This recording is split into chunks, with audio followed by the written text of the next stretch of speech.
Hey la team, j'espère que vous allez tous très bien en cette période qui est très calme, comme vous l'avez vu dans le titre, en mode dodo pour le joueur qu'on vise, parce qu'il y a une piste quand même dans les rumeurs, un latéral droit intéressant, très intéressant. On va faire un petit détail plus précis là-dessus. Et je voulais vous présenter le maillot. Voilà, le maillot, je ne sais pas si vous l'avez acheté de votre côté, avec les logos, vous voyez en surbrillance, le maillot à domicile, maillot à l'extérieur que je vais ouvrir, tiens, je vais l'ouvrir avec vous. Voilà, donc on va faire une petite unboxing, comme on dit. Hop, on l'ouvre et je vais le mettre directement. Voilà, on va faire le changement de maillot en direct. On va passer domicile à l'extérieur. Et après, on ira sur les dernières rumeurs. Il y a quelques rajouts aussi sur quelques dossiers. Alors, je peux parler par exemple d'Amar Delic. Certains ont relayé des informations sur Amar Delic, mais ça ne sert à rien, puisque Amar Delic est parti de l'Olympique de Marseille depuis pratiquement... je crois que c'est le 10 juin que Salzbourg l'a rapatrié. Et oui, Salzbourg a payé le reste du prêt, c'est-à-dire ils ont donné 100 000 € à l'OM, c'est ce qu'on voit dans tous les applications et tous les sites. Et du côté de l'OM, il appartient plus à l'OM. De toute façon, c'était un prêt et ça sert à rien de relayer l'information comme quoi Amar Delic va du côté du Benfica, va du côté de Wolfsburg, on s'en fout complètement.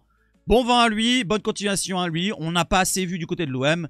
Et on parlera d'un autre joueur qu'on n'a pas vu du côté de l'OM, c'est Luis Felipe. Alors j'enlève le maillot. Voilà, je suis à moitié à poil. Vous voyez que je suis tatoué ici et là. C'est pas le principal. Et on va mettre le maillot. Voilà, le maillot à l'extérieur. On y va tout de suite. Voilà, je suis pas à poil non plus. Ça va. YouTube, ils vont pas me striker pour ça. Voilà, on met le maillot à l'extérieur pour voir la différence. Voilà, c'est magnifique. Voilà, la croix au milieu qui fait polémique en ce moment sur les réseaux. Alors, franchement, faut avoir rien à foutre. Que mettre de la polémique là-dessus. Certes, c'est une croix, certes, ça porte peut-être à confusion sur la religion ici et là, mais c'est la croix qui représente le blason de la ville de Marseille. Donc voilà, donc pour ceux qui s'y intéressent, n'hésitez pas à vous renseigner. Voilà, si vous connaissez pas votre propre ville, ceux qui habitent sur Marseille, eh ben renseignez-vous. Voilà, donc on va garder le maillot pour l'extérieur du côté de la vidéo. On y va tout de suite, on change d'écran. Let's go. Cacao, c'est parti.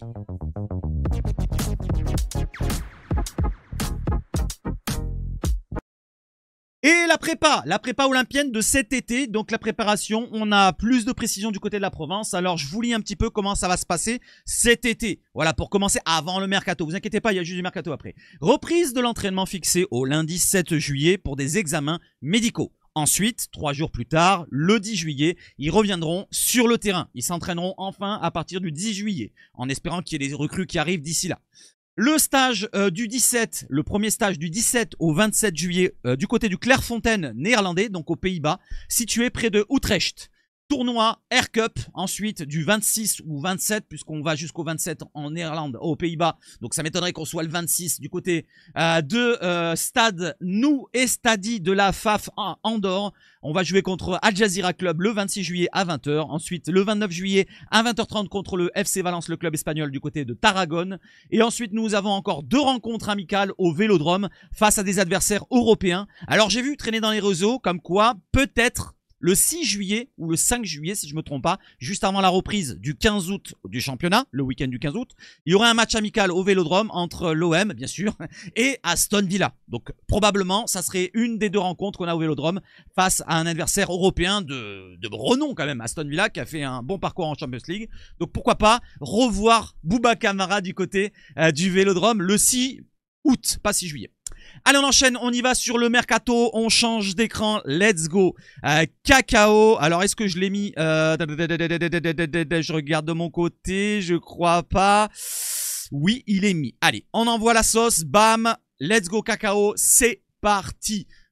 Dodo, latéral droit de 26 ans, brésilien. L'OM serait intéressé par Dodo, latéral droit de la Fiorentina, sous contrat jusqu'en juin 2027 du côté de la Viola. La Fiorentina souhaite le prolonger.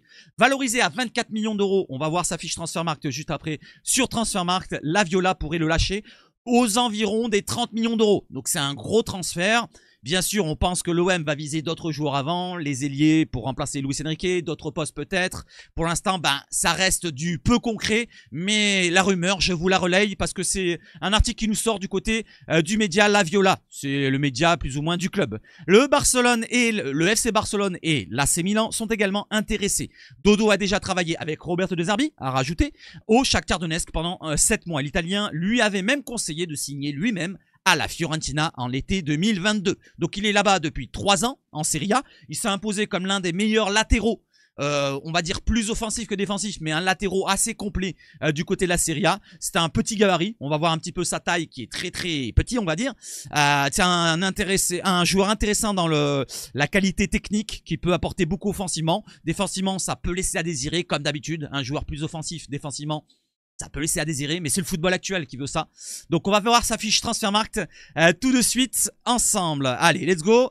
Donc notre cher Dodo, il a exactement 26 ans. Il est né le 17 novembre 1998. Il aura 27 ans donc le 17 novembre 2025. Il est né à Taubaté au Brésil, 1m66, comme je vous l'ai dit, très petite taille. Je ne sais pas s'il est plus petit que Valbuena. Quelle taille faisait Valbuena? N'hésitez pas à me le dire dans les commentaires. Arrière droit, brésilien, pas de sélection avec la Seleção. Jusqu'en juin 2027, le contrat, comme on l'a vu tout à l'heure, du côté de la Fiorentina, 24 millions de valeur Transfermarkt. Il a joué du côté de Shakhtar, on va aller voir tout à l'heure dans son profil, dans sa carrière. 1m66, droitier, donc qu'est-ce qu'on peut dire d'autre? Il joue arrière droit et milieu droit, c'est vraiment ces deux postes. Le couloir. C'est pas un joueur polyvalent à la Mingueza qu'on vise encore, pourquoi pas, ou alors à la Murillo qu'on a déjà dans notre effectif. C'est pas un joueur qui peut revenir dans l'axe pour compenser, pourquoi pas, quand on a le ballon et jouer à 3 derrière. Donc c'est un joueur qui va être vraiment en tant que latéral droit ou piston droit, voire même ailier droit. Ou ailier gauche, pourquoi pas, si on veut le mettre sur le côté gauche. Mais c'est un joueur de couloir. 24 millions de valeur Transfermarkt, on descend un petit peu. Vous voyez sa carrière, il est passé par le Shakhtar, comme on l'a vu, avec Roberto De Zerbi aux manettes. Victor Guimarães du côté du Portugal. Et il nous vient du Coritiba, formé même là-bas depuis 2016. Cette saison, du côté de la Serie A, et pas en Champions League, en Conference League et en qualification de Conference League, il a joué en tout avec la Coupe d'Italie 1 match, 46 matchs pour 6 passes décisives. Donc c'est un joueur qui a quand même un petit peu de stats. On va aller voir dans toute sa carrière maintenant, juste derrière. On y va et hop, let's go. Dodo, donc on regarde sa carrière, il a joué environ 274 matchs en comptant les matchs avec les jeunes au Brésil et là. Donc on va pas compter tous les matchs au Brésil et là, on va compter vraiment les grosses compétitions comme, là je vous mets en jaune maintenant, Champions League qualification, 4 matchs, Europa League, 9 matchs, 17 matchs en Champions League, avec en Conference League 25 matchs et en Serie A 77 matchs. On peut rajouter aussi la première Liga, c'est le championnat ukrainien avec Shakhtar Donetsk. Donc en Europe, il a quand même pas mal de matchs, on va dire pratiquement 200 matchs en expérience pour un joueur qui a que 26 ans. Donc il a encore, pourquoi pas un avenir et pourquoi pas un potentiel à montrer s'il passe encore un cap du côté de l'OM. Et pourquoi pas en Champions League, se montrer à la vitrine, et là, et pourquoi pas atteindre la Ligue des Champions. N'oublions pas, ça c'est un bon avantage pour l'OM par rapport à d'autres clubs. Alors certes, si on est en concurrence avec le Barça, eux aussi sont en Ligue des Champions, mais au Barça, ça sera peut-être plus compliqué pour lui de s'y imposer. Voilà, peut-être que pour lui, si l'OM bien sûr arrive à l'attirer et bien sûr propose ce que veut la Fiorentina, ce qui me semble un petit peu peu concret, parce que 30 millions, ça me semble beaucoup pour un latéral, à moins que je mets en lien, comme je vous l'ai dit pour Mingueza, si on recrute un joueur à la 20, entre 20 et 30 millions d'euros sur le côté droit de la défense, ça m'étonnerait pas que Murillo parte. Faut pas imaginer qu'on ait 2 joueurs de cette valeur en défense et qu'on refuse les offres venant de Newcastle, par exemple, pour Murillo. À mon avis, si on prend un joueur comme ça serait probablement un départ de Murillo. On pourrait compenser avec un autre arrivé, mais pour l'instant, ça me semble dans cette destination-là. Arrière droit à 220 reprises, comme vous voyez là à droite, et 25 fois en milieu droit, une fois milieu défensif, une fois arrière gauche. Donc vous voyez qu'il est vraiment positionné arrière droit, couloir droit dans toute sa carrière. 114 matchs avec Fiorentina, 97 avec Shakhtar. Voilà pour toute sa carrière au jeune Dodo. Concernant ses blessures, voir un petit peu, on va se faire un petit peu un avis là-dessus. Il a été une saison problématique, c'est en 2023-24. Voilà, parce qu'il a été blessé du côté des ligaments croisés. Donc on va se dire que c'est terminé depuis 2 ans. L'année dernière, il a manqué on va dire que 3 matchs par les blessures. Ici, c'est marqué là, pour une opération de l'appendicite. Donc, c'est pas problématique. C'est marqué là, je vous le mets en bas plutôt. C'est pas problématique concernant sa santé physique. On enchaîne maintenant voir les datas que j'ai trouvées, j'ai pas trouvé d'autres. Donc du côté de Ez, il nous dit que bien installé en Serie A, Dodo confirme son niveau saison après saison. Devenant un vrai élément fiable, bien qu'il peut progresser défensivement, il possède des qualités, avec 3S le possède, des qualités techniques évidentes, un super coup compliqué mais pas impossible, et c'était pour l'OM, c'est un supporter de l'OM. Vous voyez que dans les datas, tout ce qui est en vert, c'est les notes importantes. Là, vous voyez 74, 64, 56, 57, 50. Tout ce qui est supérieur à la moyenne ou à la moyenne pile, c'est ce qui est supérieur aux autres latéraux. Et on voit que finalement, c'est l'attaque. Il est porté vers l'attaque, comme vous voyez marqué attacking. Donc Dodo est un joueur un peu plus offensif que la défensive. Et comme il le dit dans son descriptif, un joueur qui a beaucoup de... pas de défauts, mais de progrès à faire du côté défensif. Voilà du côté du Dodo, le descriptif, on peut le comparer maintenant du côté de Brasilia Skunt avec sa vidéo. Et je vais vous montrer un petit court passage avec pourquoi pas un filtre, tiens, comme ça on va se faire plaisir. Donc il est comparé à Frimpong, le joueur du Bayern Leverkusen. Alors, c'est toute proportion gardée bien sûr, Frimpong c'est un joueur énorme, on peut pas l'attirer nous du côté de l'OM, c'est plus de 50 millions à l'aise. Preciado, pourquoi pas, super joueur aussi, de Sparta si je me trompe pas, du côté de la Tchéquie, un bon joueur offensif aussi. Et Wisk, je connais pas du tout, voilà, je me suis renseigné, il joue en Championship du côté de Coventry, un joueur qui a des stats du côté de la Championship, un joueur intéressant en tant que latéral droit, pardon, il coûte 10 millions d'euros, donc on va se dire qu'on connaît pas, peut-être que ça viendra dans les prochaines rumeurs, mais il est comparé à ces joueurs-là, comme vous voyez 1m66, 68 kg, ses défauts c'est surtout sur les duels aériens, sinon le reste c'est dribble, course, interception, accélération, passe, agilité, course, détermination. Donc c'est un joueur qui va apporter plus dans le dédoublement offensivement, et par rapport en Ligue 1 quand on domine, et bien sûr il nous faut un joueur qui va dédoubler avec pourquoi pas Mason Greenwood qu'on va parler tout à l'heure justement. Allez, on fait un petit court passage sur sa vidéo, voilà, j'avance un petit peu, hop, on enchaîne. Voilà, on va le voir là, sur le côté droit. Le tacle, il n'hésite pas à y aller. Voilà, on le voit sur le côté droit avec la petite teinture blonde. Voilà, il va allonger maintenant la passe en profondeur. Elle est belle pour Ekitike. Pas Ekitike, mais pour... comment il s'appelle? Le jeune Marocain qui était à... Ça n'a rien à voir avec Ekitike, mais il fait penser à lui physiquement. Il lui ressemble. Richardson, un truc comme ça. Voilà, là on le voit en défense. Il récupère le ballon. Hop, le petit dribble. Il n'hésite pas. Attention quand même avec l'OM à pas tenter trop le diable. La passe en profondeur sur le côté droit. Balle longue, c'est plutôt propre. Ah, on va voir maintenant le jeu offensif. Petit centre, intéressant. Et le but. Magnifique passe décisive. Là, on le voit sur le côté droit. Il va se dépatouiller. Hop, le petit pendant, il va accélérer. Il va assez vite. Ouh là là, il va très très vite sur les premiers appuis, sur le premier mètre. Donc, c'est un joueur qui va apporter de la vélocité, de la rapidité, la vitesse sur le côté droit. Donc, voilà, on va se faire un petit point maintenant du côté d'un autre joueur. Parce qu'on va passer à un autre joueur. On va pas rester toute la vidéo sur Dodo, même si ça nous fait plaisir de nous renseigner sur un joueur. Et on va enchaîner sur un autre joueur, puisqu'il y a d'autres dossiers. Allez, on y va. Et c'est justement sur, je vous les en ai parlé maintenant. Juste avant, c'est Mason Greenwood. Mason Greenwood, apparemment, bon, il s'entraîne. Il s'entraîne du côté de l'Angleterre. Est-ce que c'est un problème? Non, non, c'est un Anglais. Voilà, je vais vous dire, il a sa famille là-bas, il a ses proches là-bas, ses amis là-bas. Il s'entraînait justement avec un ami qu'il avait du côté du centre de formation du United. Donc ça, c'est pas trop grave. Par contre, du côté de The Sun, ils insistent là-dessus, comme quoi il y a des clubs qui sont intéressés. Et ils nous disent quoi? Selon The Sun, Greenwood, actuellement en Angleterre, pour peaufiner sa préparation physique, je viens d'en parler, fait l'objet d'un intérêt concret de 2 clubs non identifiés de Première Ligue. Pour l'instant, on ne sait pas. On parlait de Liverpool dernièrement, et je ne sais plus lequel, mais peut-être que c'est encore Liverpool. Voilà, peut-être, à moins que, bon, je sais pas. Bref, c'est peut-être un autre. Le média précise que des clubs de la Liga, donc en Espagne, et de la Serie A en Italie sont aussi attentifs à son profil, tout comme l'Arabie Saoudite. On en a parlé il y a un mois ou deux, quand c'était en pleine saison, comme quoi il y avait un club d'Arabie Saoudite qui était intéressé, je ne me rappelle plus lequel, et qui avait proposé, je ne sais plus combien la somme, n'hésitez pas à me le dire dans les commentaires. Liverpool, je crois que c'était 80-90 millions. Donc voilà, donc pour l'instant on en est là. Il y a des intérêts, bon, c'est peu concret, c'est peut-être pas vrai, c'est peut-être farfelu, peut-être que lui veut rester absolument du côté de l'OM et jouer la Champions League avec l'OM. Pour l'instant on en reste là. Il continue, il nous précise que les recruteurs anglais sont toujours très attentifs aux performances de Mason Greenwood. Aucun club ne semble vouloir prendre de risque pour l'instant de se mettre tous ses supporters à dos du côté de la Première Ligue, souligne le Sun. Autre chose à rajouter, un départ n'est pas à l'ordre du jour, ça c'est l'OM qui décide, et c'est lui aussi s'il a envie de rester, sauf offre colossale, qu'accepterait l'OM, peut-être 100 millions, 200 millions, j'en sais rien. Rappel, je vous fais un petit rappel, 40% de la revente irait à Manchester United. Et oui, l'OM avait 50% au début de la saison dernière, mais avec une saison où on s'est qualifié en Ligue des Champions, on enlève 10%. L'OM rachète 10% des droits du joueur Mason Greenwood, donc on a 60% des droits du joueur, donc c'est-à-dire Si on le vend 100 millions, on récupère 60 millions. C'est simple comme bonjour. Donc si on le vend 100 millions, l'OM irait récupérer 60 millions d'euros et 40 pour United. Donc est-ce que vous craignez vous? Je vous pose la question, n'hésitez pas à me dire, est-ce que vous craignez toujours que Mason Greenwood parte dans ce mercato? Il y a toujours une petite crainte qu'on peut avoir, mais à moins d'une énorme offre, je ne le vois pas partir.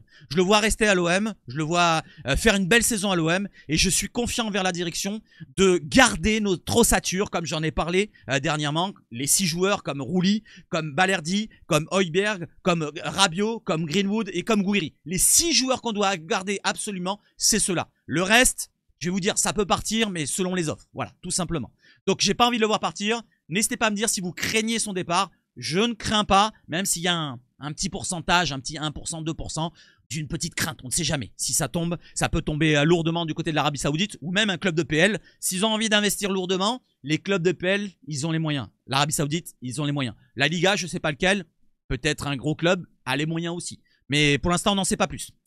Justement, maintenant, parlons d'un autre ailier qu'on visait dernièrement. J'ai envie de le voir en tant que doublure, rotation, concurrence à Greenwood et c'est Dario Osorio. C'est pas terminé pour l'OM, mais on perd de l'avance. Il y a un club qui a de l'avance maintenant par rapport à nous, c'est l'AS Monaco. L'ailier chilien Dario Osorio, 21 ans, serait en négociation avancée avec l'AS Monaco. Le gaucher de Midtjylland est aussi cité du côté du Betis et de l'OM ou de l'OM. Selon Coq Evia, c'est le journaliste que j'avais cité chilien la dernière fois qui avait parlé du côté de la radio, la même radio que celle-là je crois, Pouta, je sais pas quoi. Donc du côté du Chili, on parle d'un intérêt de l'AS Monaco plus que l'OM pour l'instant qui a pris des devants. Donc il y a des discussions, des négociations qui sont en ce moment. Pour l'OM, rien de concret sur Osorio pour le moment, selon Abolosseini. C'est un journaliste, je ne me rappelle plus de quelle origine, qui nous précise qu'il n'y a pas pour l'instant de concret, voilà, du côté de l'OM. Moi, j'aimerais bien qu'il y ait du concret, parce que franchement, tu prends un joueur remplaçant de ce domaine-là, de ce profil-là, qui est jeune, qui a un gros potentiel, qui pourrait être, pourquoi pas, revendu dans quelques années, parce qu'on parle beaucoup d'argent dans le football actuel, ça serait super intéressant. Sa saison, elle est là, 2024-25 du côté du Danemark. 39 matchs, 7 buts, 3 passés, c'est pas flamboyant. Mais c'est un joueur qui a une grosse qualité et il monte crescendo. C'est sa première saison et demie. Je crois qu'il arrive en hiver. Je sais plus du côté de Midtjylland. Première saison et demie, voire deuxième saison. Voilà, tout doucement, il monte crescendo. Un peu comme les joueurs qu'on a cités dans nos rumeurs, comme Pexao, qui est monté tout doucement du côté de l'Eredivisie. Maintenant, il éclate de son talent avec Feyenoord. Malheureusement pour nous, c'est trop cher. Ou comme d'autres joueurs qui sont arrivés en Europe, comme Enrique. On a vraiment la preuve absolue. Enrique, il arrive tout doucement. Et c'est la 4-5e année qui vraiment, il émerge. J'espère que ça sera plus rapide pour les recrues qu'on fait.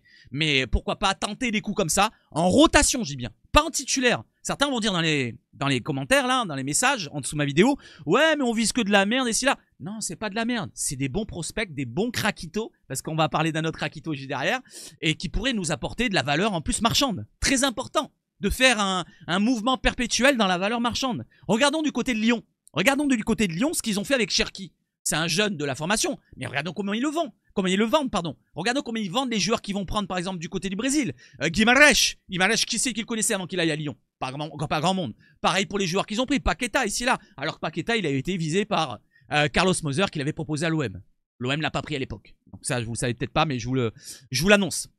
Contrat jusqu'au juin 2028, valeur marchande 8 millions d'euros. Voilà, pour l'instant, c'est Monaco qui est en avance. Un autre dossier qui est pas très important parce que finalement, il avait pas trop d'importance, mis à part peut-être dans les vestiaires. Luis Felipe, il veut retourner du côté du Betis. Voilà, avant d'aller du côté de l'Arabie Saoudite et venir à l'OM, il était là-bas au Betis Séville. Mais sa rupture de contrat avec Al Ittihad, le club d'Arabie Saoudite, en janvier 2025 avant d'arriver à l'OM, comprenait une pénalité qui lui fermait la porte au Betis jusqu'en juin 2026. Donc il doit attendre. Il doit attendre s'il veut partir de l'OM et ne plus jouer à l'OM. Il doit attendre et rester dans une année libre. Ou alors, il cherchera une nouvelle équipe pour a priori épuiser le délai stipulé. C'est-à-dire 1 an dans une autre équipe. Comme pourquoi pas, il y a marqué là, le Rayo Vallecano. Les négociations avancent entre Luis Felipe et Rayo Vallecano, selon Matteo Moretto. Rappel, le joueur est sous contrat à l'OM. Et oui, toujours on l'a sous contrat chez nous. Donc il est jusqu'en juin 2026.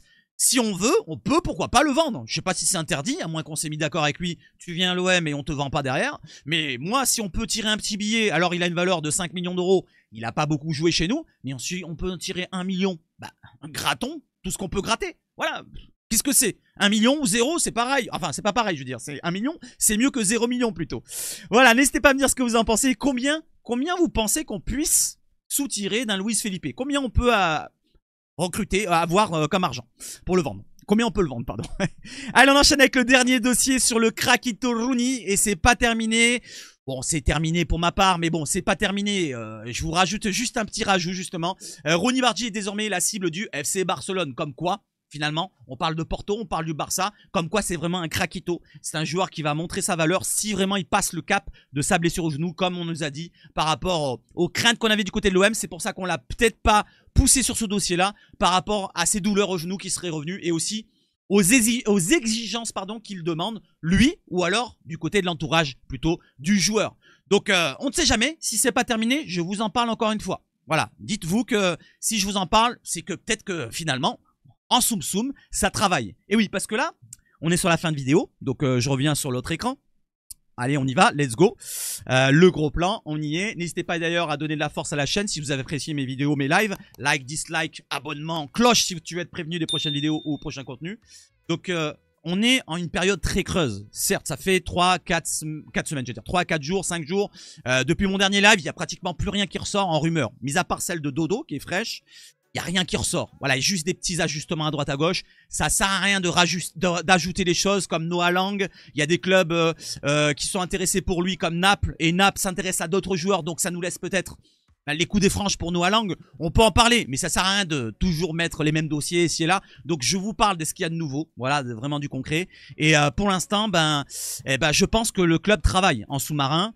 N'oublions pas qu'on a changé le chargé de communication. Bon, certains disent que c'était peut-être cette personne-là qui était la top au club. On peut le penser, il y en a d'autres, il n'y a pas que cette personne-là. On peut penser à l'entourage des joueurs, on peut penser aux agents, on peut penser aux fuites directement du club même, qui veulent les faire volontairement, dans des comptes insiders, des comptes, des chaînes YouTube qui se disent avoir des informations alors qu'on leur donne, comme de la béquée ou comme de la merde qu'on torche au cul. Mais ce que je voulais dire, c'est que vous inquiétez pas, le mercato va avancer. Là, on est dans la fin de l'année comptable, l'exercice comptable de l'année 2024-25. On va passer le 1er juillet à la seconde année, à la deuxième année du projet sous De Zerbi. Donc, vous inquiétez pas, à partir du 1er juillet, je pense que ça va tomber. Ça va tomber, les offres vont tomber, peut-être même dans les prochaines heures, les prochains jours. Comme je vous l'ai dit, la dernière semaine, je sens bien des offres venant de l'OM qu'on va entendre dans les médias à droite à gauche sortir. Par exemple, comme je vous l'ai dit, pour Noah Lang, si on veut faire une offre de 20 millions pour commencer ou 18 millions, j'en sais rien. Mais ça pourrait tomber dans les prochaines heures, les prochains jours. Faut pas s'inquiéter. Le mercato est encore jusqu'au 2 septembre, pardon, excusez-moi, si je me trompe pas. Donc c'est long. On est que le 19 juin. Il nous reste 2 semaines en juin, le mois de juillet, le mois d'août. Voilà, ça nous fait 2 mois et demi. 2 mois et demi. Il y a largement le temps de construire, même si du côté de l'OM, on espérerait avoir l'équipe prête pour commencer la saison, la Ligue 1, pour pas se tromper dès le début de saison, pour pas avoir du retard sur les Pupules, sur Monaco, sur ici et là, et aussi pour la Ligue des Champions. La Ligue des Champions commencera, oui, en septembre, mais il faudra être prêt avant septembre. Il faudra avoir les recrues maximum fin juillet, allez, début août, avant de commencer le championnat. Les dernières recrues, bien sûr, il y en aura de dernière minute, peut-être même après le début du championnat. Mais voilà, donc il faudra se dire, il faut avoir notre ossature, notre 11 titulaire pour le début du championnat et la Ligue des Champions. Voilà les amis.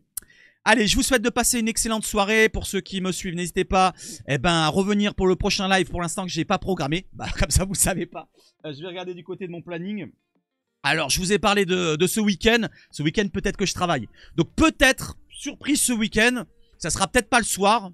Peut-être pas... Voilà, peut-être pas le soir. Ça sera peut-être le matin.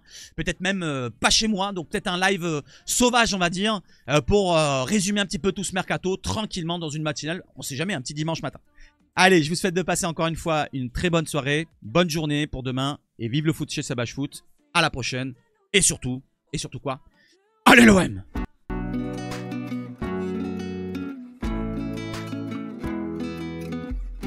Et merci pour les membres. Merci à Yann, merci Mitroglou, merci Sud, merci Verbal, merci Nicolas, merci Kilou, merci Gilles, JC pardon, Phil, Mathias. Et merci pour la deuxième page qui va arriver. Merci pour 100% OM, M. Saken, Mamad Lamine, merci Christophe, merci Serge, merci Fred, merci John OM et merci Kamel. Allez, ciao, ciao, ciao, oui, allez.